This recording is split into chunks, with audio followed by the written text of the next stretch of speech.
Travers, please stand by.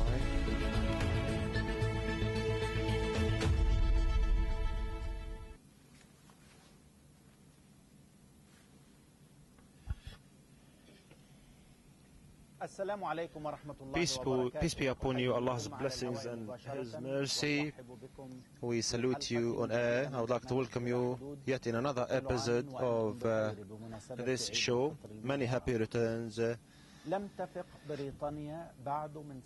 As the UK is still recovering from Brexit, the Chilcot report came along today to represent yet another shock to Britain. It took 7 years to reach this outcome. The report has condemned the former British Premier, Tony Blair, who came out today publicly and apologized, as well as declared full responsibility of the content of the report. He did so after the war in Iraq, which his country had participated in, led to the destruction of Iraq and perhaps the region at large, and the death and displacement of millions. The Brits are facing two dilemmas, two shocks, the Chilcot report and Brexit, and the implications. The implications of the two will be the theme of discussion of this episode with Professor Tony Travers, the Director of British Government at the LSE and the Advisor to the House of Commons Education Select Committee, and also the Communities and Local Government Select Committees. His key research interests include public finance, local, regional government and London government. He chaired as well the London Finance Commission, as well as the Skills and Employment Commission in a number of other British cities. Moreover, he had published a number of books on these cities. He is the Assistant Director of the London School of Economics. Those who would like to pose questions, they can do so via Twitter and Facebook. Welcome, Professor Tony Travers, and thank you for joining us. Good evening. Good evening. Good to be with you. I would like to start with the Chilcot report, which was issued today. What is your assessment? This report has indirectly condemned Tony Blair, and it used subtle kind of language. What's your assessment, sir? Yes, please. I think there's no question that the Chilcot report is very critical, not only of Tony Blair as Prime Minister in his decision-making, but also about the processes of government while he was making these decisions. And I think if you stand back from Chilcot, there's no doubt that it is probably the single most critical report of its kind ever written about a British Prime Minister. Now, Britain has made, or British Prime Ministers have made mistakes before, and they will make mistakes again. But the particular nature of this criticism, I think, and the way in which it is, singles out the Prime Minister of the time is pretty well without parallel.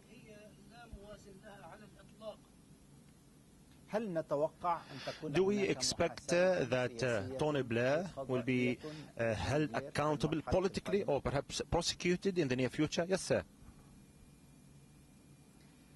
Well, the Chilcot inquiry itself makes clear that it did not seek to make that kind of judgment, but it makes the point that, of course, it would be open in other circumstances for an accepted, constitutionally appropriate international body of that kind potentially to consider the position of the former British Prime Minister.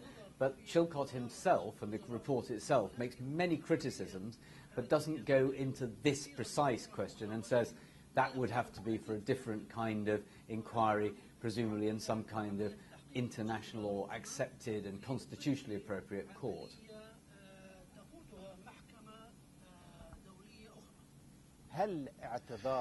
Do you think that Jeremy Corbyn, when he apologized today in the Parliament, do you think that this will cast shadows, perhaps criminal shadows, on the Blairite and Blair in his time? Yes, sir. There's no question that the Labour Party which was in government at the time, but has been out of power now since 2010, does see this as an issue that it needs to get behind it once and for all. The Chilcot inquiry was set up by another Labour Prime Minister, Gordon Brown, after Blair had handed over to Gordon Brown, and that was 7 years ago. And the Labour Party today, I think, really wants to try to put this behind it. Of course, quite separately from all of this, Jeremy Corbyn, the current Labour Party leader, himself is involved in a very difficult struggle with his own members of Parliament, because at least 80% of them have recently passed a vote of no confidence in him. So there's a separate issue there about the Labour Party and moving on, and the Labour Party and its current leadership. And it's unfair to Jeremy Corbyn. He was always against the Iraq war. It's one thing that nobody could ever say he got wrong. He was opposed to the Iraq war.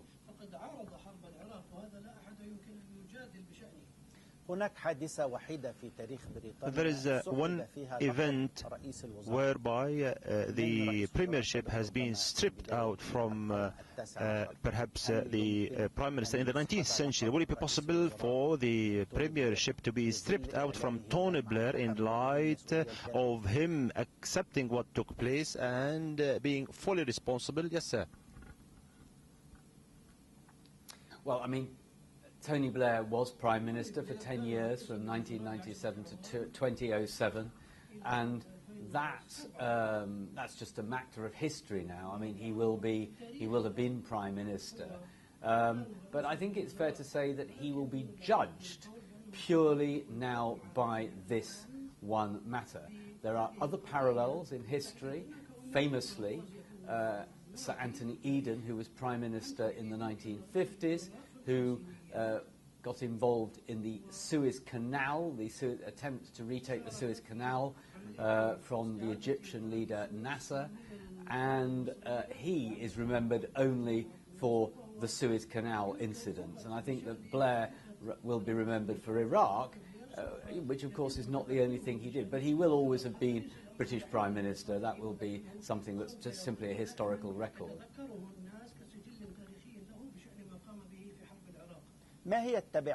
What are the implications that might take place or might affect Tony Blair as he publicly spoke to the British and took full responsibility today vis-à-vis the report itself? Yes, sir. I mean, Tony Blair did take responsibility for what's in the report, but of course he drew the line which he's drawn before, which is to say that he believed it was the right thing to do. And that view is one that, in a sense, you can only work out what's in his mind, what was in his mind then and is now. And I think his line is, though he's apologised for things that are criticised in the report and things that are judged to have gone wrong, his line, I think, still boils down to he thought he was right at the time. And it's very hard to disprove that, and indeed it would be surprising if he didn't think it was the right thing to do at the time. But of course the report is pretty critical and has evidence of how there were remarks made to Tony Blair in the run-up to making the decision and afterwards, which, for example, that it would be very, very, very difficult to govern Iraq after Saddam Hussein had gone. There's clear evidence in the report that those points were made, and of course subsequently Blair had said he had not had that kind of advice. So there'll be issues like that to sort out here. You know, quite how much in the past Tony Blair has said, which is now seen to be true, or is it judged differently now?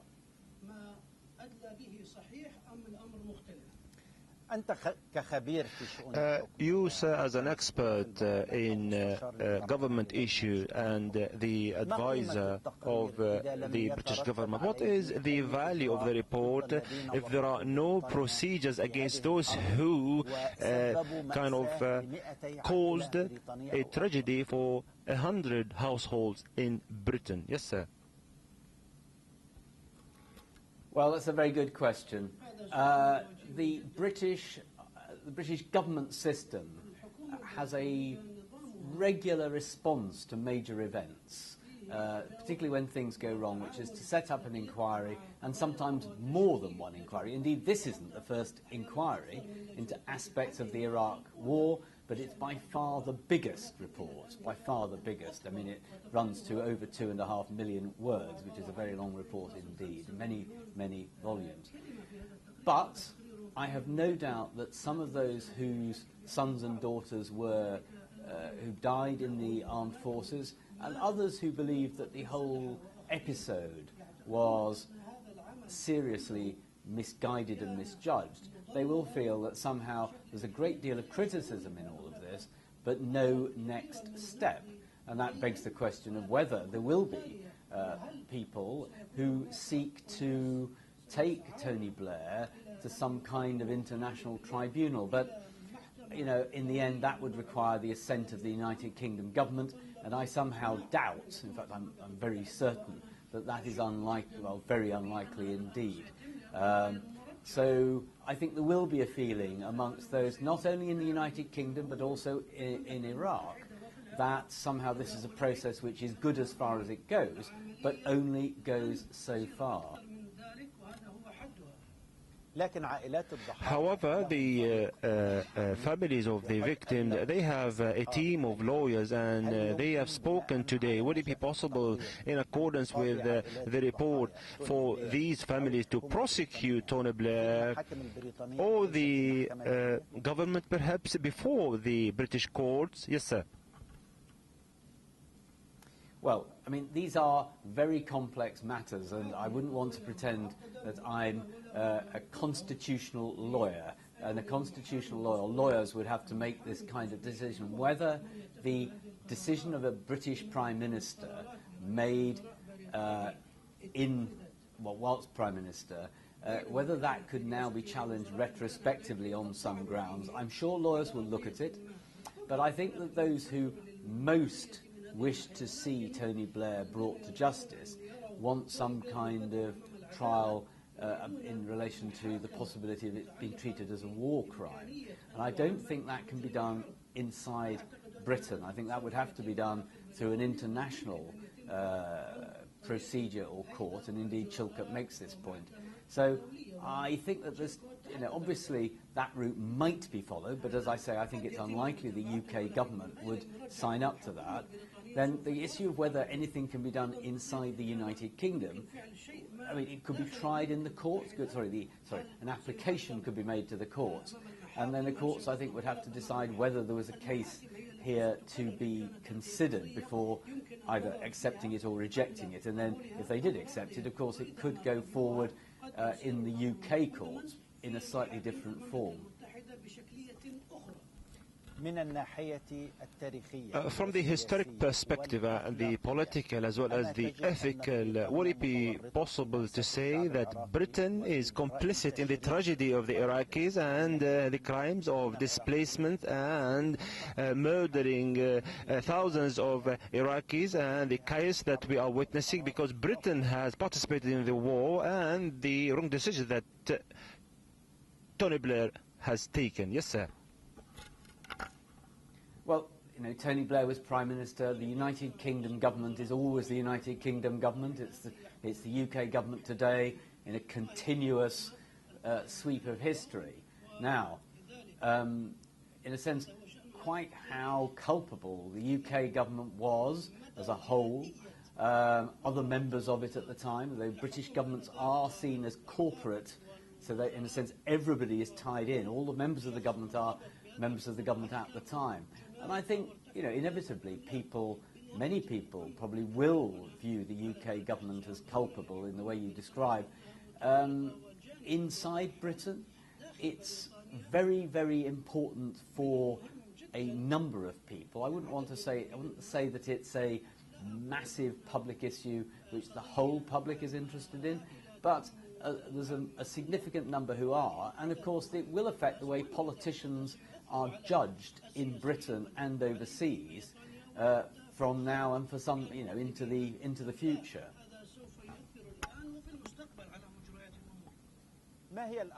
What are the implications of this report? Would it be put on the shelves, in the parliament, in the drawers, or do you think that it will have further implications in the future on Britain and the regime itself in Britain? Yes, sir. This report, even before it was written, has had an impact in the sense that the chaos that emerged from the Iraq war is well documented, and it has meant that British governments are now much less likely to go to war or indeed to involve in joint military action than they were in the past. And indeed David Cameron, who is still the British Prime Minister, lost a vote in Parliament about such an engagement, which wasn't a precise parallel, but it was about sending British troops to Syria. And that was voted down by the House of Commons. And what I think Iraq has done is to make the House of Commons, which is the British legislature, the elected legislature, much more cautious, and of course the Prime Minister is much more likely than in the past to go to Parliament before taking a momentous step of this kind. So the Iraq war experience has affected the way British Prime Ministers will work in future and the way Parliament votes in future. So that effect is already there. It will make the British, for some time to come, possibly for a very long time to come, less willing to be involved in these kind of international adventures or international interventions, to give them a more neutral term.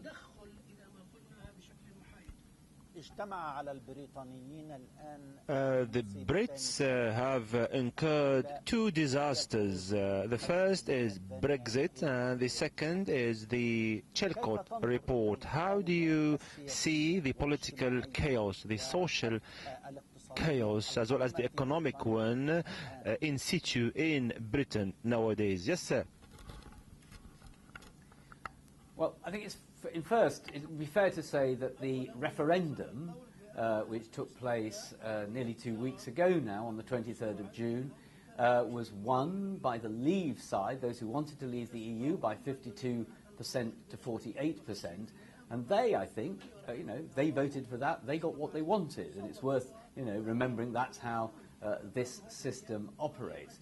But of course, the consequences of doing that, both political and financial, potentially economic, are just beginning. Now, what's happened, of course, is that David Cameron, the Prime Minister, who had decided to hold the referendum, has announced he's going to step down, and a leadership contest is now running as we speak for the new leader of the Conservative Party and therefore Prime Minister. And at the same time, the Labour leader, Jeremy Corbyn, who we mentioned earlier in the context of Labour's response to Chilcot, Jeremy Corbyn himself now faces a major challenge from his members of Parliament who believe, or 80% of them, over 80% of them, believe he is not electable as Prime Minister. So they're trying to get rid of him, to force him out. Now that has reached a very unstable position. So the reason that this matters, of course, that in Britain, where we have a government and we are supposed to have a powerful opposition, the powerful opposition is not really functioning effectively as of today. So the Conservative Party is is in the process of choosing a new leader to become Prime Minister. But this leaves a vacuum in politics at exactly the moment, 2 weeks out from the referendum, when the country needs decisions making about when exactly it might trigger the process of finally leaving the EU, whether it wishes to try to negotiate before doing that, and indeed what the British economic plan is for coping with some of the financial and economic downsides which are, at least at the moment, occurring. So, for the time being, the Governor of the Bank of England, Mark Carney, has been the person who does have a plan and has been appearing in public to say what he's doing, but the government system has not been able, in any realistic sense, to bring about the kind of policy changes and reactions that clearly the markets, both the sterling on the international exchanges and the stock exchanges, seem to require.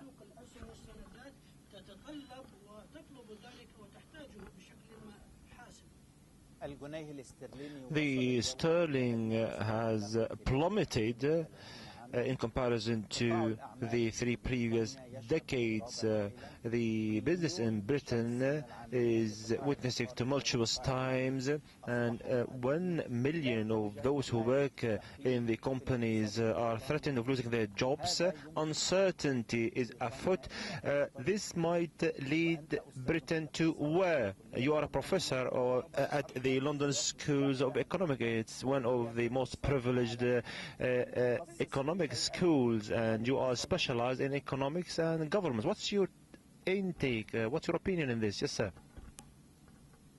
Well, I'm definitely more as government is my subject. I leave economics to my colleagues. But I think there's no question that there is a significant response, as you say.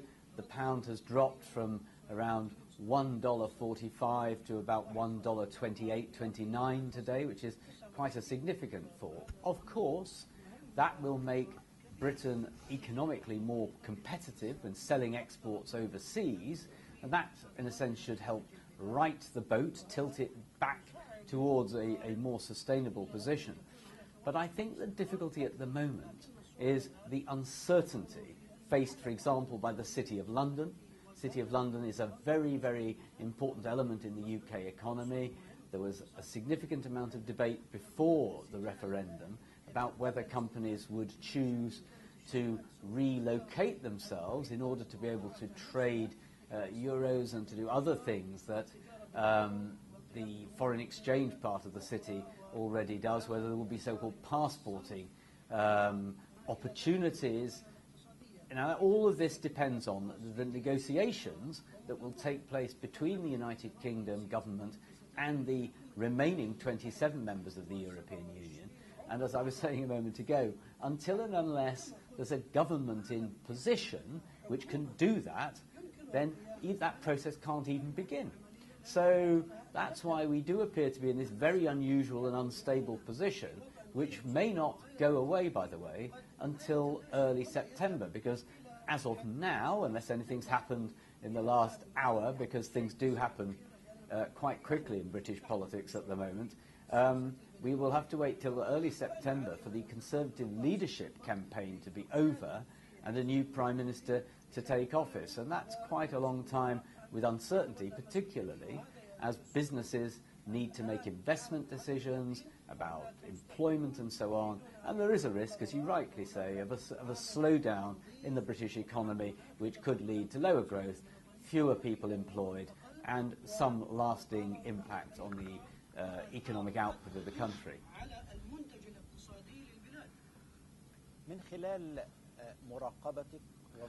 As you observe and live through the chasm, perhaps, or the division between the Labour Party as well as the Conservative Party, will it be possible for the two parties, the two bigger parties in Britain, to disintegrate, to splinter, perhaps, in light of the social and political disintegration that we're witnessing in Britain nowadays? Yes, please. This is certainly an issue that has been discussed. The British political system involves voting in general elections in 650 parliamentary constituencies. Each of one votes, people vote in all parts of the United Kingdom in 650 areas, and the person who gets the most votes in each area wins. And this system, called the first past the post system, has for over 150 years produced, for almost all the time, two dominant parties. It works in such a way as to give the biggest party and the second biggest party far more seats than smaller parties. And that means that the Conservative Party, the party of government, and the Labour Party, the main party of opposition, are much bigger than any of the others. And to break that up would require enormous difficulty for the reason that, A, it's, as I said a moment ago, because of the mathematics of the voting system in all these constituencies, it's quite hard to change it to win in enough constituencies if you're a new party. But more importantly than that, the members of these parties, particularly the senior members, particularly those in Parliament, are tribally loyal. That is, if you're a Conservative, you believe in the Conservative Party and its continued success. If you're a Labour politician, you believe the same. So trying to get them to split off from their traditional loyalties and regroup into another party is difficult. Now, there have been times when these parties have moved together into a national government, particularly between during the years of the Second World War, from the late 1930s into 1945, they did form a national government in order to pursue the Second World War, but that finished at the end of the Second World War. So bringing together politicians from different parties is much less easy than in Britain and in, say, Germany, where so-called grand coalitions between the Social Democrats and Christian Democrats and others are much more likely to occur.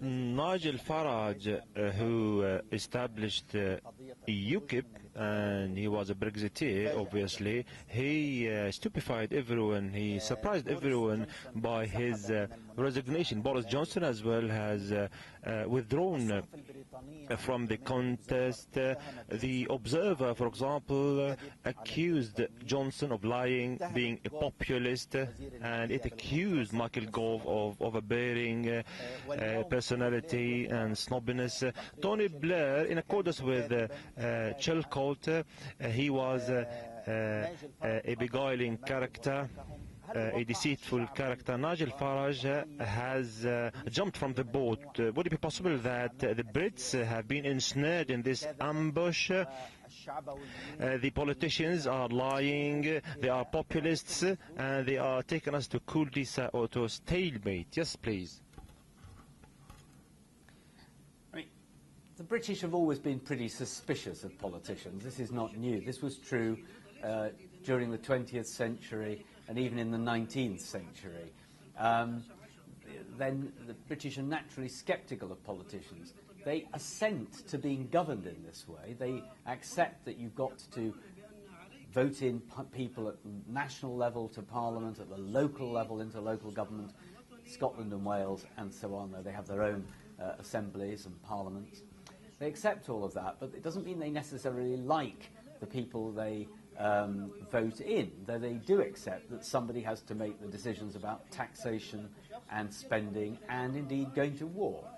So you're absolutely correct in saying that the fallout from Britain voting to leave the European Union has created incredible pressures at the top of British politics, with David Cameron announcing his resignation, pressure on the Labour leader Jeremy Corbyn to resign, Nigel Farage deciding to step down, feeling he wants his life back and his work has been done. All of this has happened.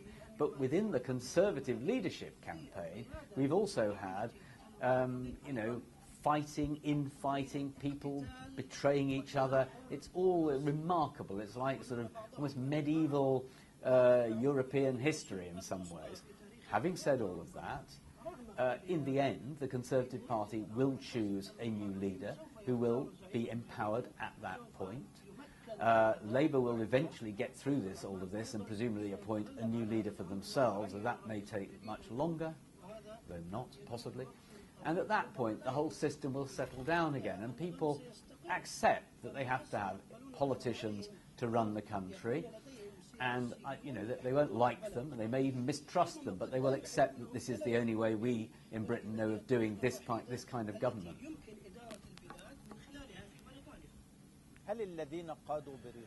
Do you think that those British leaders or the Brexiteers had a vision at the time? They had a project, or were they just gamblers, populists, anarchists? Yes, please. I mean, it's true that the campaign, the Brexit campaign to leave the EU was itself a coalition of very different kinds of people. So, for example, there were some economists who wanted Britain to leave the EU, who see the future of Britain as an incredibly free market place with no tariff barriers to other countries, very, very, very free market. There are others who are actually out-and-out protectionists. Many people, I suspect, in UKIP want to protect British industry from trade, at least some trade, in other countries. And then in the middle, you've got people who are some way across that spectrum. Politically, some parts of the Brexit campaign, particularly UKIP, were not much loved by others in mainstream politics, in the Conservative Party and the Labour Party, and there were both Conservatives and Labour politicians who wanted to leave the EU, and their differences are also profound. So, in British terms, the Brexit winning, the Brexit side winning, was a bit like the government losing a general election, but with no new party to take office. So what's happened is that the government party is trying to reconfigure itself with a new leader to start again to renegotiate Britain's relationship with the EU. So those who led the Brexit campaign were a mixture, an unusual mixture of politicians. And I think, it's been said in British politics, some of them probably didn't expect to win. What they really thought was going to happen is they'd almost win, that would weaken David Cameron, and they would get concessions out of the EU. Well, they did win, and now the consequences are going to fall out for the British political system and for the British economy for months or possibly years, well, certainly in the economy's case, for years to come.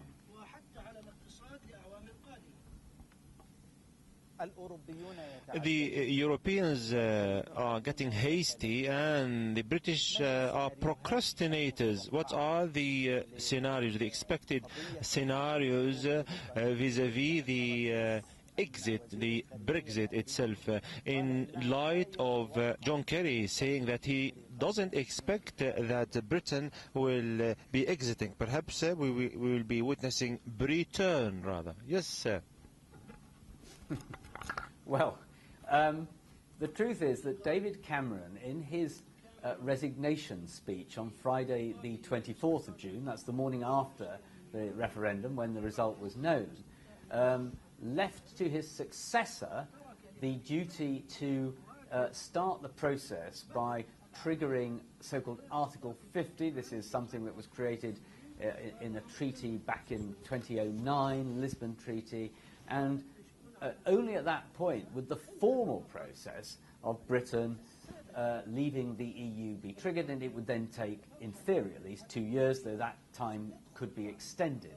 Now, the truth is that effectively David Cameron has left his successor the responsibility of pressing a button that would begin this process.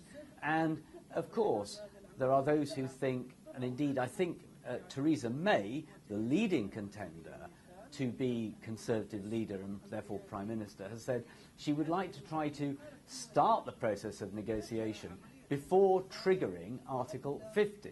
Now, there are many people in Europe who see this, as you say, as procrastinating, who want Britain to get going and get gone as quickly as possible, partly because the turmoil in the markets isn't only affecting the United Kingdom, but it's affecting stock markets not only in Europe, actually, in many parts of the world.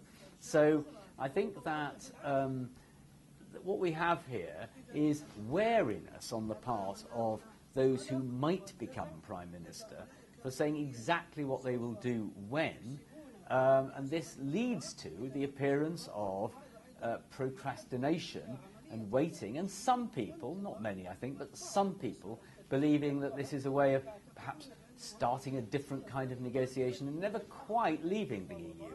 But I think that will again be influenced by just how big the impact is, particularly if it's a bad impact economically, in the next few weeks.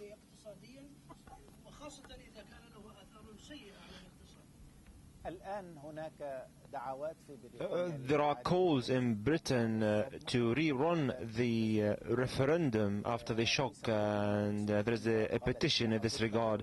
Nicola Sturgeon has said that she wants a referendum, and she went to Brussels. She wanted to negotiate with the Europeans, and the situation in Britain in light of such shock. If, for example, things will go pear-shaped, would it be possible to rerun the referendum, and what are the expected kind of outcomes if the referendum is being done again? Yes, please. Well, I mean, Nicola Sturgeon, who is the Scottish First Minister, has made it clear that it is now more likely, even than before, and it was always likely at some level, but more likely that the Scots would hold a second referendum about potentially leaving the United Kingdom, because Scotland, like London, like Northern Ireland, voted to stay in the European Union. There were 3 places that voted to stay in: London, Northern Ireland and Scotland have already held a referendum on potentially leaving the UK. And clearly, if Britain, and when Britain finally leaves the UK, then that is likely, I think, to trigger the Scots to, or at least potentially to hold a second referendum. But of course they'd have to be sure, the Scottish National Party that is, that they won it, because if they didn't win it, that would damage Scottish nationalism's cause. Now, whether the British as a whole, the United Kingdom, would have a second referendum, personally I think is unlikely. There would be a risk it would look like a referendum on whether we believe the outcome of the first referendum. And that, you know, in a sense, in this kind of system, this kind of democracy that we have in Britain, winning, even by 1 vote, is seen as the way things happen. But it is possible that something short of a second referendum could occur. For example, when the British government, and assuming they do, presses the Article 50 button, renegotiates with the European Union, and then comes to a deal, that would certainly have to be put to Parliament. That point, I think, has been made. Potentially could be put to a general election. So there might be an opportunity for some kind of additional national vote, but probably not through a second referendum. But, you know, in British politics today, so much is fluid, so much is changing. You can't be absolutely sure of anything.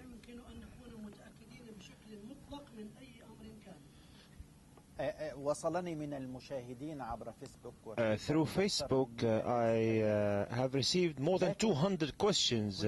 However, there is a recurring question that relates to the future of the policy of Britain vis-à-vis the Middle East, especially when the theme of Iraq has been dealt with in an unprecedented fashion when it comes to the Chilcot report and the war that was waged on Iraq. Would it be possible that the British policy will morph into something else in the future, when we had witnessed that Iraq was indeed the theatre of the British policy for the last 2 centuries? Yes, please. I mean, the new Prime Minister, who will take office by the latest in September, I think will have to rethink.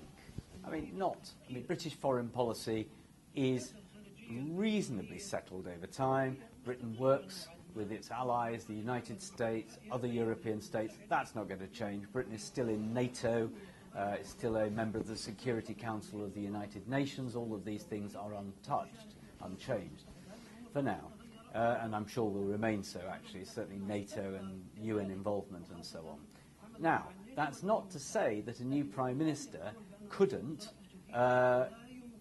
rethink elements of Britain's foreign policy, and certainly the whole of British government, central government, the Foreign Office, which is responsible for Britain's international relations, and of course the security services, who are mentioned in this report, not particularly flatteringly, all of them will have to take on board the Chilcot inquiry, and I think it will affect not just Britain's relations with the Middle East, but it will do that for certain, and many in the Middle East are going to read this report and ask further questions, I'm sure, of the British government, but it will affect Britain's approach to international intervention all over the world, I suspect, from now on. So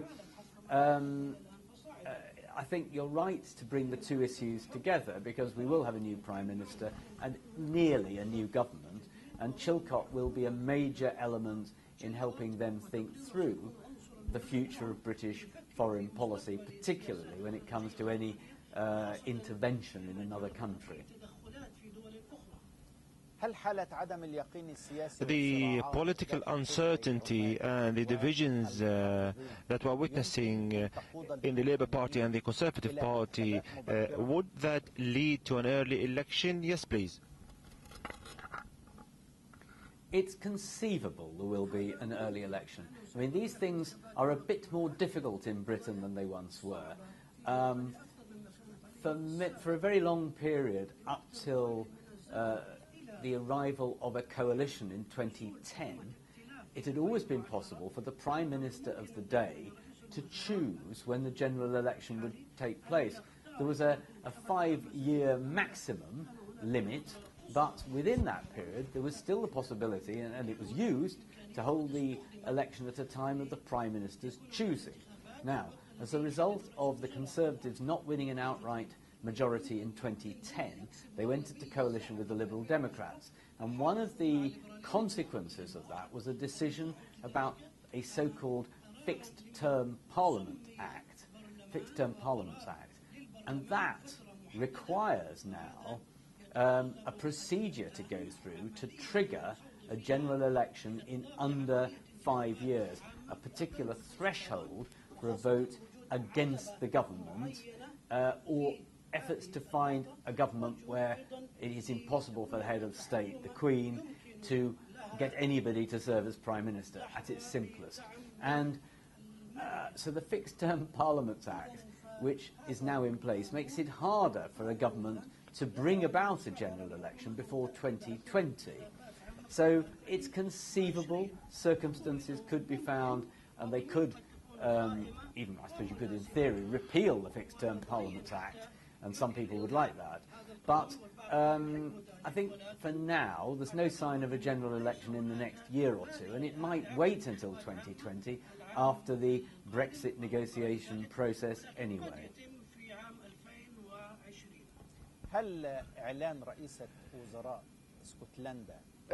Nicola Sturgeon, when she talked about the Scottish Parliament and the vote thereby, or the referendum, would it be possible, for example, for this to lead to an internal crisis within the UK itself? Yes, please.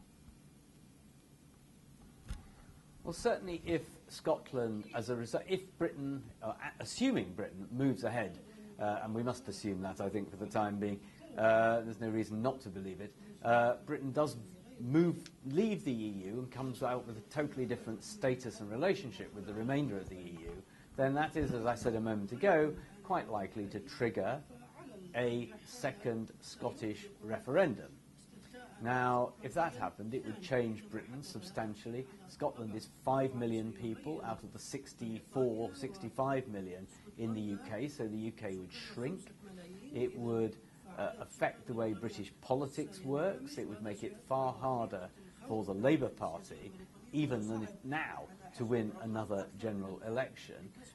It wouldn't destabilise the rest of the United Kingdom. You know, there's still 60 million people in the UK. But, and the question is a good one, because we're already hearing, for example, the Mayor of London, recently elected, Sadiq Khan, discussing the possibility of London not detaching itself from the United Kingdom, of course, but getting far more autonomy for London within the United Kingdom. Wales already has its assembly and government, Northern Ireland similarly. So there's a possibility of greater pressure to break up, not completely break up as with Scotland leaving the UK, but a more loosely federated version of the United Kingdom. Now, I'm not saying all of this will happen, but there is a debate both in Scotland and in London in a very different way about loosening the United Kingdom somewhat.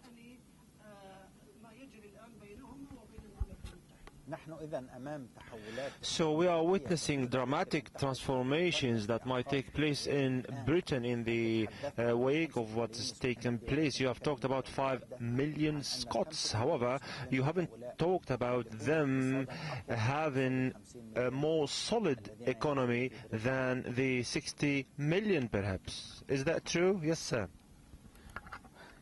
Well, I mean, as of today, Scotland's economy is, in terms of economic output per head, very similar to the UK average. If Scotland were to vote to leave the UK, then the question would be, could it join the European Union? That question is complicated by the fact that other governments within the European Union, famously Spain, do not want ever to send out signals to secessionist movements that somehow, if they break away from their own country, they can then easily join the European Union. So other members of the European Union would have a view on whether or not Scotland, if it became independent, could then easily join the remaining EU. And that is a further complication in all of this. But I think Scotland has already, Nicola Sturgeon, the First Minister, has already sought to try to get special status for Scotland within the EU. There's not been much evidence of that being forthcoming so far, but these are early days. And as I say, the Mayor of London is now also saying he wants perhaps greater autonomy within England, and who knows, the Mayor of London may also seek a special or different status in the way Scotland has been discussing. But again, this is all well down the track. It's not going to happen in the next 6 weeks. Chris Paton, the head of the Oxford University, one of the most ancient universities in Britain, on the 3rd of July talked about Brexit in his essay, and he said Brexit will affect the nationality of the Brits, and he said that one of the reasons of Brexiting is to do with repression and social injustice that is rampant in Britain. This is the last question. How do you look at the rampant social injustice in Britain and the implications thereby on all what the aforesaid? Yes, please. There's no question that if you analyse the voting patterns in the referendum, they do show very clearly a number of divides. So, for example, they show a divide between the northern part of England, or the northern part of England on the one hand, and the southern part, though not all of the south, and certainly with Scotland and London and Northern Ireland being different, they show a big difference between the young and the old, and that a predictor of whether you were likely to vote stay or leave was closely related to educational achievement. So, and indeed, affluence and poverty. I mean, there were a number of things you could read out of it. Now, but it was also about people's identity, what they felt like. And for some people who voted leave, they believed that Britain was changing, particularly because of immigration, faster than they wanted, and they voted to stop or at least to slow that down. So there's an element of identity there on both sides. Some of the people who wanted to remain were people who see themselves as global citizens, who can travel the world, and so on. So on both sides there were these different views of identity. Now, there is inequality in the United Kingdom, there's no question about that. Significant I would like to thank inequality you, in income, Professor. I'm sorry for interrupting you. Thank you. Professor Tony Travers from the London Schools of Economics, the Director of British Government, the advisor of the government. I would like to thank you immensely. Thank you very much for your contribution, and this is the end of the program. Thanks a lot, sir. Thank you. Good night. Happy Eid and happy many returns, and salam alaikum, peace be upon you. And to you.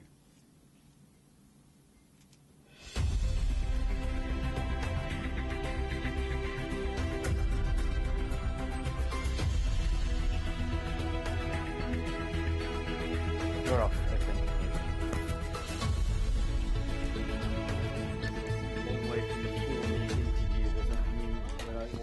40-second sound bites, I can tell you.